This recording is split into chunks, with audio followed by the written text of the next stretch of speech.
What's happening, Panda Nation? Peter Von Panda. If you want backup iron sights that don't get in the way of your primary optic, check this out.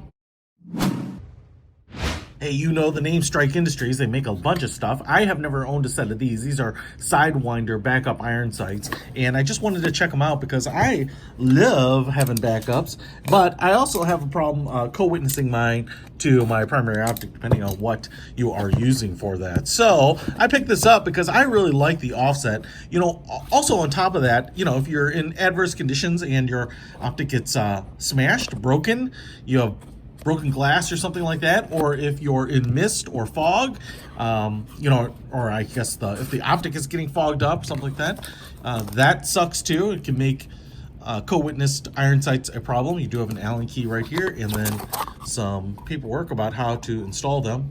Looks like it's kind of a couple parts there, but I think it's going to be pretty straightforward. And basically, all I want to show you here is what they look like unboxed and give you my opinions on them. First of all, they're full metal construction, aluminum, I presume. You can see how thin they are, especially for offsets or 45-degree angled sights. They can usually be pretty big. So this is going to be nice. I bet this is going to sit flush with your pick rail and Sidewinder on there. And then you can see here we have what looks like kind of your standard peephole iron sight here.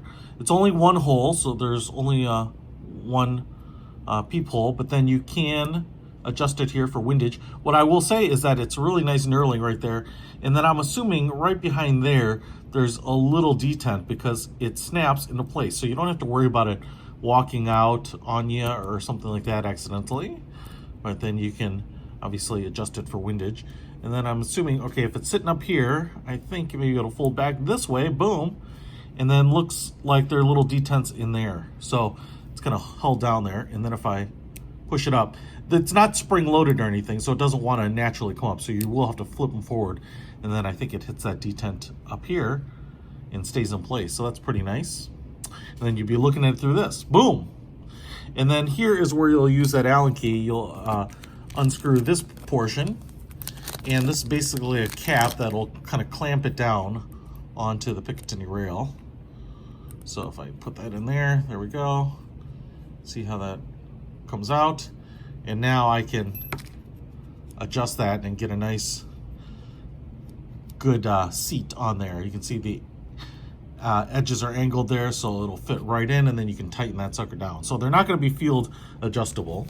And then here is the front post, and it looks like you can adjust this for windage, so or elevation, I'm sorry. So you'll adjust this for windage and then this for elevation. You can see here, again, there's a little detent somewhere in there because you can hear it clicking into each position, and then counterclockwise like that raises it up. Looks like it'll go pretty high actually.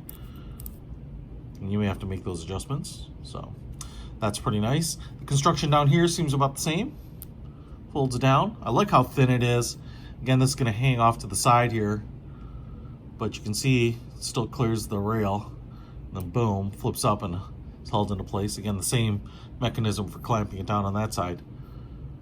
Pretty excited about this. Boom. You know, that's going to keep you running and gunning. Just like that. Pretty cool.